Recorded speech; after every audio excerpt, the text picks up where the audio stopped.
Really do they? Yeah, I heard something on Talk Sport this morning. One of the topics they were covering, old Jim and Simon there.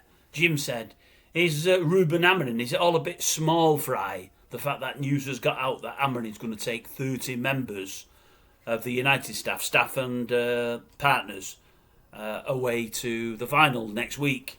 He thought it didn't sound right. And I thought to myself, well, there's been a lot of cost cutting at the club, rightly or wrongly. We have got in a mess. There's no rightly or wrongly about it. It's all wrong because so much has been drained out and taken out by the father and the sons. We're not in a good place. I don't really think Amorim should have to be paying for, especially members of staff, because I think some of them are. But I don't think small fry. I just think it's really, really good of him that he's willing to do it and that he wants to do it. I think it tells you all you need to know about him as a bloke and how he feels about the club and how he feels about how badly they performed on the field this year. And the fact that he feels a part to blame and he wants to put his hand in his pocket to take staff who deserve to be there. I think it's a wonderful thing. Not small fry at all. Luke Chadwick, he was on the TV this morning. You may or may not have seen it. And before we go any further, let me just apologise to Luke. Not that he's ever going to see this. I have laughed and joked before with various friends and colleagues. Luke, when he played football for United, looked a bit different than the norm. He was talking about it today and he's saying how upsetting it was that he said that he got called, in all quarters really, mocked for his looks. He said, had they been calling me football, because that's what I was paid to do, that's what I wanted to do, then I could have took it. But the fact that they were calling me for something that really I couldn't do a lot about, he said, was upsetting, and it probably gave me, put me in a lot of dark moods and awful places. And I felt really sorry for the lad today when he heard it. I really did. What I will say is this: you look at him today, you wouldn't know it was Luke Chadwick.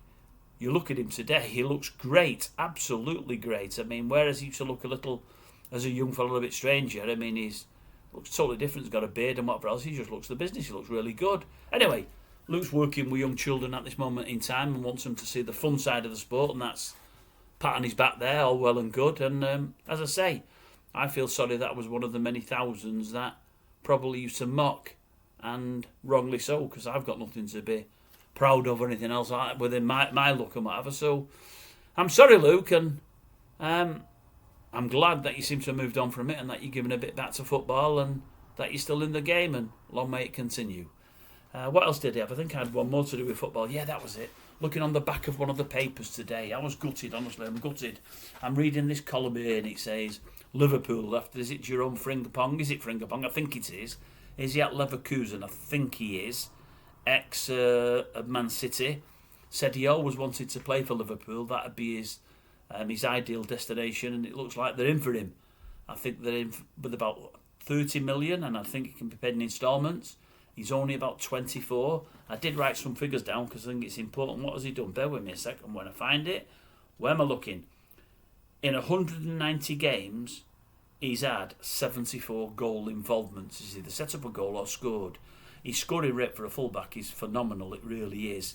I think teams could have got him a year or two ago for 15, 20 million quid, and I was praying we would. That's the kind of attacking fullback we want, but it was at a time when we had Wan-Bissaka. Frimpong was the total polar opposite of Wan-Bissaka, but I'd still take him today. So I thought, if Liverpool get him, I'd be absolutely gutted. Then I look at the next section in the paper, and Arsenal are closing in on old Victor. I'm not going to pronounce his last name, so I'm bound to get it wrong. Again, that's someone else that have at United tomorrow. We know they'd like him. We know old Ruben loves him and has worked with him before. But as every day goes by, I'm thinking, are we not going to get him? We're probably not. The thing that's in our favour is, I think given the choice, I think Arsenal would rather go for Isak at Newcastle. It's unlikely they're going to get him. He probably doesn't want to move. That might be the only reason old Victor doesn't go. If he realises that he's only a second choice behind Isak, he might throw his doll out the pram and say, no, I'm not going to go there. I'm better than that. I hope. I'm just hoping that we win next week, and I'm hoping there's been a gentleman's agreement behind the scenes with old Victor and Ruben that should we make Champions League next year, that he's going to come. I just hope it's worked that way. It probably hasn't, but that's what I'm hoping for. What's he done? Has he done something like 96 goals in 100 appearances for Sporting? Some are saying he's a little bit older than some of the younger ones out there. He's only 26. I believe his next birthday's close, but 27. We'll get 6 or 8 cracker years out of him if he's any good. 6 or 8 years.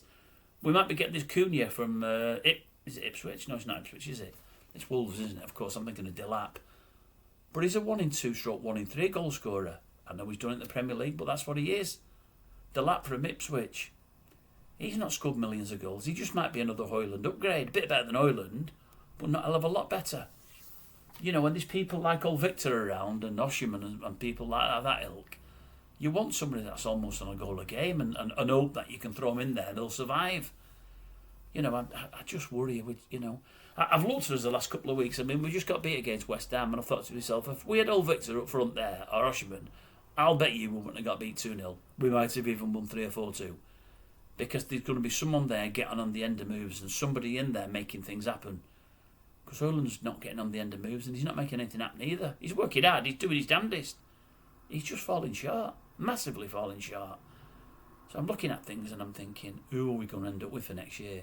Who on earth are we going to end up with?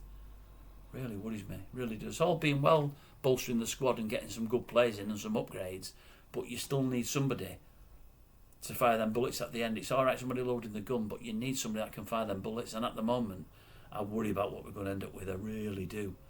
Talking of firing the bullets, I keep reading about Greenwood, and I've heard now for the last 2 weeks there's 2 clubs in GB, 2 clubs in England that are interested in him. I read that almost daily. Yeah, no clubs are ever mentioned. I don't for 1 minute think that somebody in England won't have him, what the form is shown over there. I think they probably would. But I don't know if that's his people putting that out there to raise more interest in England or not. I honestly don't know if it's a family thing or an agent thing. But I can't understand how we keep hearing about 2 clubs interested in him and nobody steps forward and tells us who the 2 clubs are. God, I know many don't want him, but I'd take him back tomorrow, no problem. He can find the back of the net, as has proved in Marseille this year. Anyway, that's not going to happen. I've just got to hope we get somebody that can do that job, because at the moment we've got nobody spearheading that can put that ball in the net. Nobody whatsoever. Right, I'll love you and leave you. I'll let you get on, and I'll catch you tomorrow.